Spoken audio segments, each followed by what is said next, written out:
Namastê, Adesh, eu vou me apresentar a vocês. Meu nome é Denise Amazonas, eu sou professora de yoga há mais de 25 anos e também conhecida como Yogini Devakinath.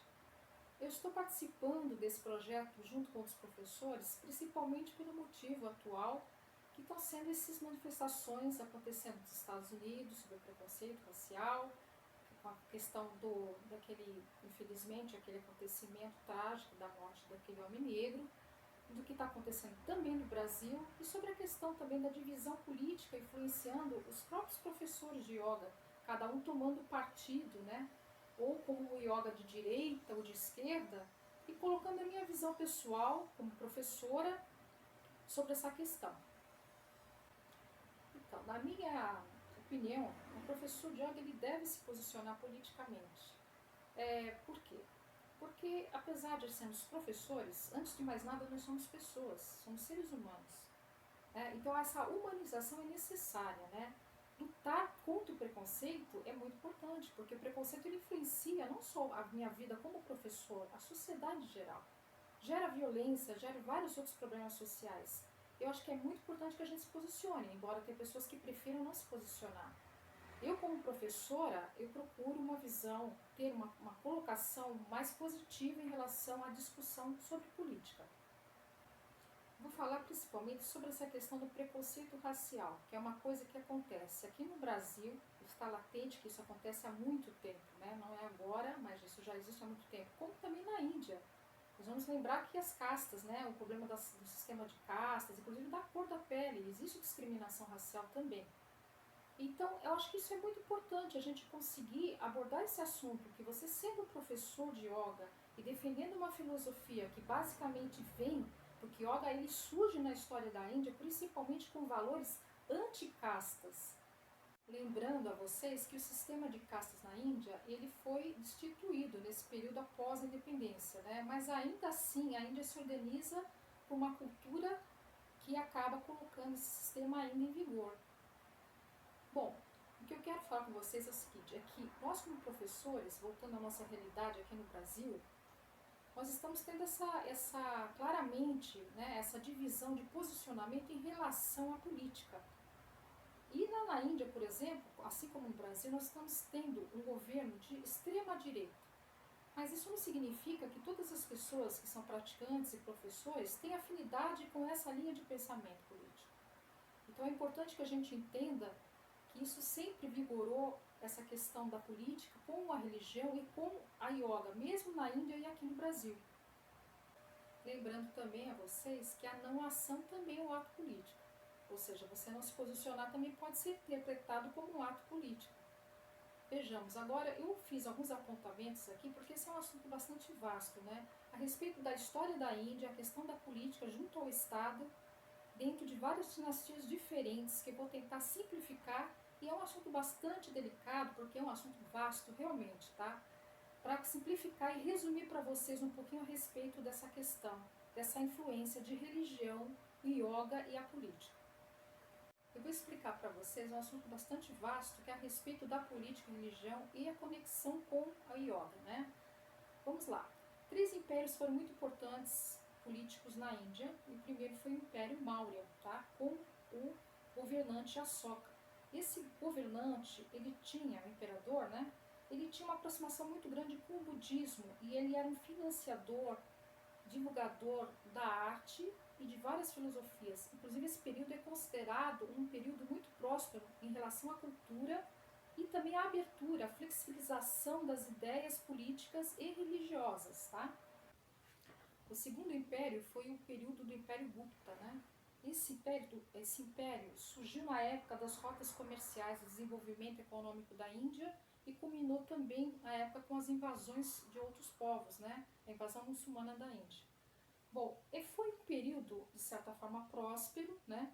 Mas bastante aberto, inclusive, à questão da religiosidade Bhakti devocional, chamada Yoga Bhakti devocional, enaltecimento das divindades Vishnu, Krishna, do panteão hindu, principalmente, e o apoio da fé Bhakti, como eu disse, né?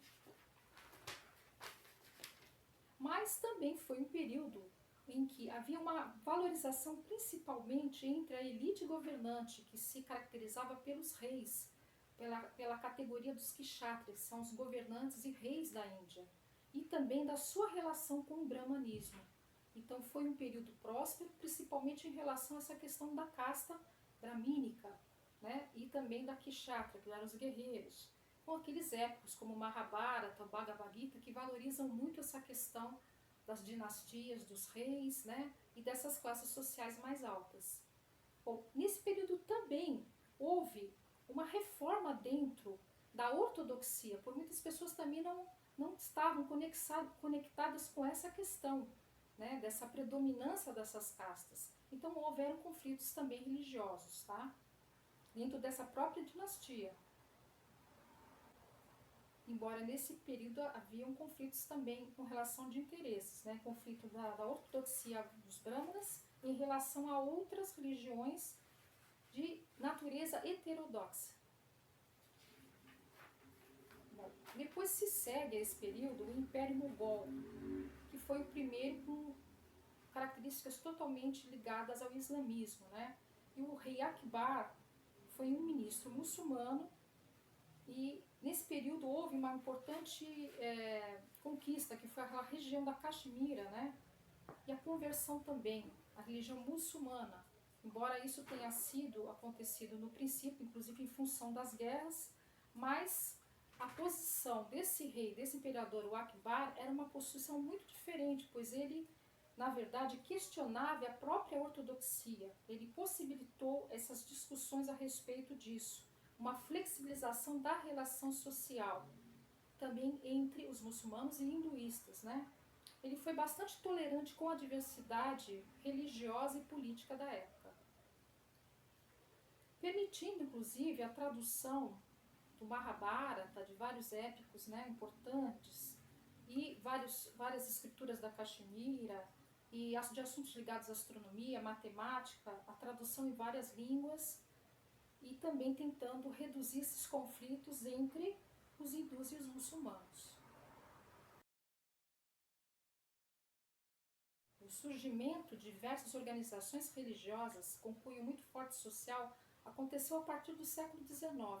Eu mesmo, quando eu estive na Índia, eu tive a oportunidade em Rishikesh de conhecer o ashrama de Sivananda e fiquei admirada com a extensão territorial daquele ashram e também dos hospitais e escolas vinculadas lá. Né? É muito interessante, assim também como eu tive nos templos Sikhs, e achei muito interessante a organização que eles têm de escolas, né? E o trabalho que eles fazem social, que é brilhante com a sociedade, a distribuição de alimentos ao povo e a oportunidade que eles têm de ter acesso também à própria medicina ayurvédica, né? E é muito bacana tudo isso, gente. Depois eu vou me detalhar um pouquinho mais. Mas voltando aqui ao assunto, a partir do século XIX se fortalece esse vínculo entre Estado, religião e a sociedade através dos gurus e também através desses ashrams, né, na Índia. Mas também houve nesse período os discursos nacionalistas. Na verdade, eles surgiram naquela época praticamente pós a independência, né, de Mahatma Gandhi e de Nehru, que era o primeiro-ministro da Índia. E existia naquele período lá, na época de Gandhi, que foi da independência, o partido chamado Partido do Congresso. Esse partido tinha a proposta de trazer várias pessoas de várias religiões, né, e de diferentes castas, para que eles se politizassem, participassem politicamente, né? Esse foi o objetivo dentro desse partido. O nacionalismo indiano, né, que tinha ainda esse compromisso com a simetria em relação às religiões na sociedade indiana, com um diálogo interreligioso. Essa foi a ideia, nessa primeira instância do nacionalismo, começou com essa ideia de agrupar e de ter esse direito preservado. E assim pela Constituição da Índia, esses direitos da minoria, eles são assegurados dentro da Constituição. Mas na sociedade, infelizmente, já existia uma divisão, e sempre existiu em relação à questão de se falar pessoas hindus e pessoas muçulmanas. Na prática, começa a ter uma articulação que favorece a unificação da tradição hindu o partido, mas acontece que isso vai mudando conforme a gente vê que o tempo vai passando e houver o surgimento de novos partidos também com propostas mais alienadoras, né, em relação a isso. A divisão da sociedade entre hindus e muçulmanos foi principalmente reforçada quando houve a fundação do Estado do Paquistão, com as migrações em massa para essa região, com o número de muçulmanos que acabou sendo, ele decresceu na Índia, quando a maioria se tornou praticamente dos hinduístas, dos hindus se tornaram maior, né? Se tornaram a maioria na Índia. E os bolsões islâmicos, que são os locais onde preservou praticamente uma população mais islâmica muçulmana, né? Como, por exemplo, em Calcutá, em Mumbai e Kerala, que são governos onde a maioria ainda são de pessoas ligadas ao islamismo. Bom, existiu também a questão dos atos terroristas que aconteceram com os Sikhs, né, no norte da Índia, na região de Punjab, e acabaram a fomentar essa ideia de divisão, inclusive de que o muçulmano era o inimigo do hindu. São acontecimentos que houveram na história que acabaram fazendo com que essa divisão ficasse mais acirrada. Inclusive com essa questão fomentada por esse problema que houve com os Sikhs, né? E que acabou que, na verdade, fomentou ainda mais essa divisão, né? Entre muçulmanos, considerados inimigos dos hindus. Bom, deixar claro que a Constituição da Índia, ela é uma Constituição baseada num sistema democrático. Então eu vou citar para vocês algumas coisas em relação à Constituição indiana que mostram e deixam claro em que o direito das minorias ele é preservado através dessa Constituição, embora na prática a gente possa não estar vendo exatamente isso acontecer, né? Vamos lá, a Constituição da Índia, no artigo 30, fala o seguinte: todas as minorias que se baseiam em religião ou língua devem ter o direito de estabelecer e administrar instituições educacionais de escolha.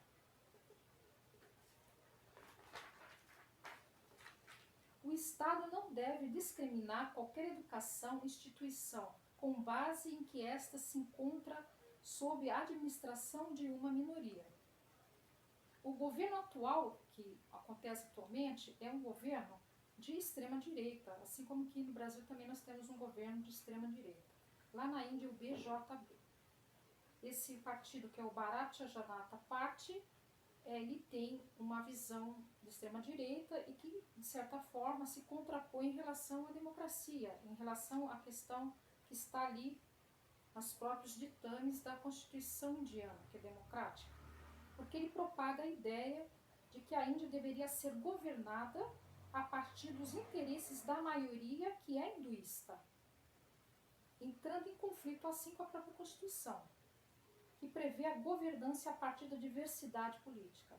Bom, gente, isso é muito parecido também, de certo modo, né, com o que acontece em outros países, inclusive aqui no Brasil, que é o momento que nós estamos vivendo, né, em que as pessoas, os professores, os praticantes de yoga acabam dizendo que a yoga ela tem uma conduta ligada a uma ideia ortodoxa, e outros falam, não tem, a yoga surgiu com as escolas heterodoxas. E vamos lembrar que, de certa forma, algumas linhagens de yoga que estão ligadas, por exemplo, ao budismo, que é heterodoxo, ao tantra, que é heterodoxo, e as castas, inclusive, os sufis, né? Existem as yogas ligadas também nos sufis, que são meditadores e praticantes de yoga, eles são todos um grupo que vem dos heterodoxos e não dos ortodoxos. Então nós não podemos falar em termos de dizer que yoga tem uma posição definida em relação a essa questão. Existem linhas ortodoxas, existem linhas heterodoxas. Existem pessoas filiadas a um partido de direita, conservadores, e pessoas que não são filiadas a partido nenhum, ou que têm mais admiração ou são filiadas a partidos de esquerda. Finalizando o meu ponto de vista, eu acho que como cidadão, cada pessoa tem o direito de optar politicamente, seja por uma ideia mais conservadora, de direita, ou mais liberal, de esquerda, né? Mas com relação a yoga, nós não podemos dizer que yoga seja, as tradições de yoga todas ligadas à direita, ao pensamento ortodoxo. Lembrando que yoga surge em determinado momento, ligada a movimentos como budismo, tantra, que são movimentos heterodoxos e muitos também ligados à luta de castas, contra castas, né, contra essa questão de discriminação, associadas a esses grupos, como eu falei, inclusive a minha tradição. Lembrando que o meu mestre principal da tradição, que é Goraksanat, o seu mestre foi Matsyendranath, que criou a tradição Kaula, que está ligada à questão do feminino, das deusas e da mulher, né? Com os estudos relacionados à questão do Tantra. E Goraksanat também, durante sua vida, isso está nos conhecimentos dos seus ensinamentos, são os sabbats, ele teve discípulos de todas as religiões, alguns eram budistas, alguns eram sufis, alguns eram hinduístas, né? E todos eles ficaram como sendo discípulos de Goraksanat. Então a tradição ela tem essa visão mais ampla e não só direcionada a uma religião ou essa questão de casta, mas muito pelo contrário. O Tantra, o budismo, a tradição Nat, todos eles foram representantes de uma visão muito mais aberta em relação à sociedade e o direito humano. Muito obrigada, Adeste. Eu agradeço a participação dentro desse trabalho que vocês estão fazendo, professores, a respeito da religião, yoga e a sociedade. Muito obrigada.